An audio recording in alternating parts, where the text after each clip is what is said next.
I would like to direct my questions, Mr. Chair, to Rodrigo Duterte.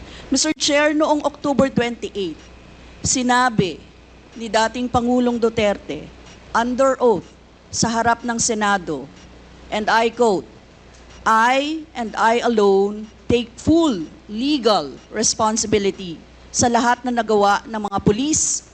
Pursuant to my order, ako ang managot. At ako ang makulong, wag yung pulis na sumunod sa order ko. Ang tanong natin, Mr. Chair, the families of innocent extrajudicial killing victims are present. Yun po yung pinagsalita nyo kanina. So can the former president look them in the eyes and say once more that he takes full legal responsibility for the deaths of their loved ones, Mr. Chair?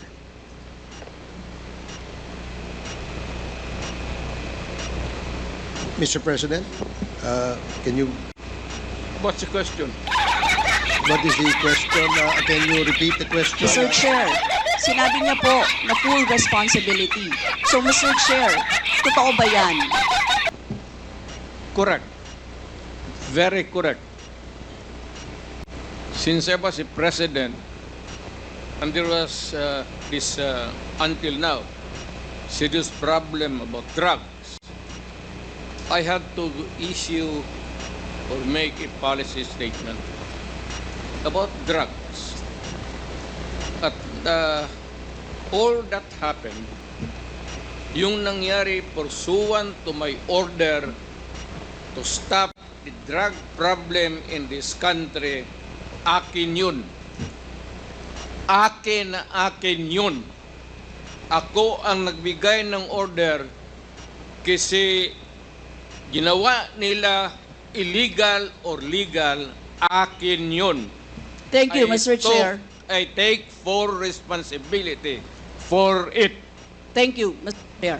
Yun po yung tanong ko. Yung families of innocent extrajudicial killings, kayo din. File the case in court. Mr. Walang Chair. problema. Nandiyan ang korte. Yes, Mr. Chair. Second question ko. Responsable kayo kasi polisiya nyo yon. Kumbaga, tatak Duterte. Dahil polisiya nyo rin yan, tama ba? Sa Davao. Nung nasa Davao pa kayo. Tama ba na tawagin po itong Davao model or Davao style? Mr. Chair? I cannot control the semantics. Mr. Chair, yes or of no? comment abroad. Davao style. Do not ask me to answer yes or no. You are not an investigator. Mr. Chair, tayo po ay nasa investigasyon kasalukuyan. Yes, Mr. but you Chair. are not an investigator. Why are you asking me to answer Mr. yes Chair, or no? tinatanong ko lang naman. Point of Session order. suspended.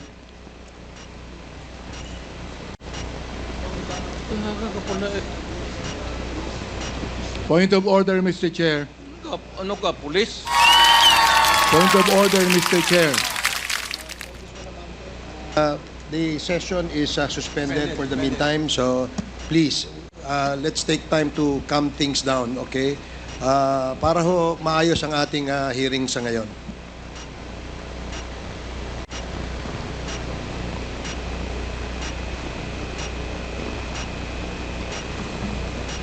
Hearing is resumed. Please proceed, Congresswoman Rosas. Yes, Mr. Chair. Napakasimple lang po ng tanong ko. Tinatanong ko lang po kung yes or no, Davao style ba yung inyong modelo. Mr. Chair, ayaw niya sagutin. So, Mr. Chair, hindi ko maintindihan yon.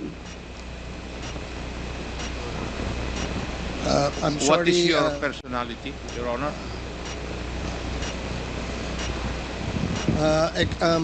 If I may, Secretary Bello, we normally, the committee does not allow the counsel of the witness to speak because the role of the counsel is limited only to counseling his client on his rights. Hanggang doon lamang po. But we cannot ask you to answer any questions that will be asked by any of the members. And that is what Thank you, is in Your the Honor. rules. Thank you, Your Honor. Actually, I'm not answering the question of Congresswoman Rosas, Your Honor. My point is, Your Honor, to allow the resource person to finish his answer. Okay, we will do that.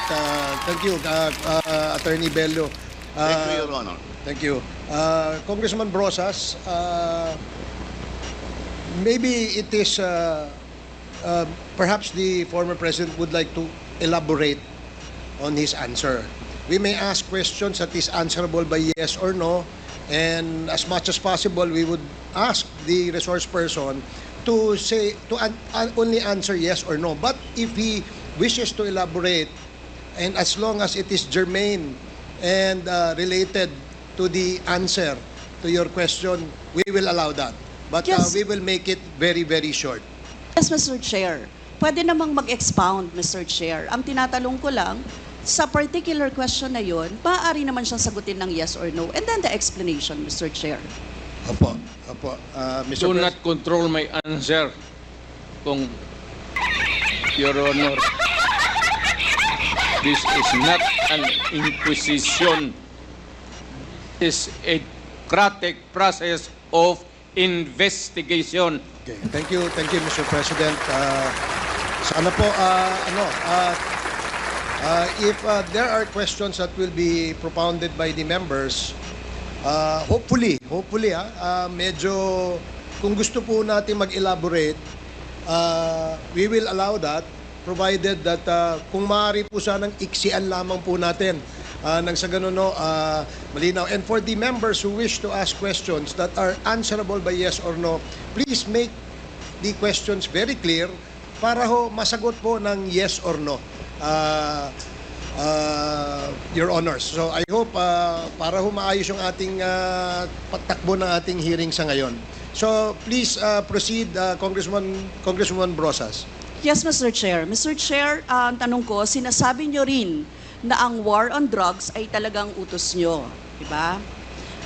Pag sinabing war on drugs, Duterte yan. Sa inyo na nadikit yan.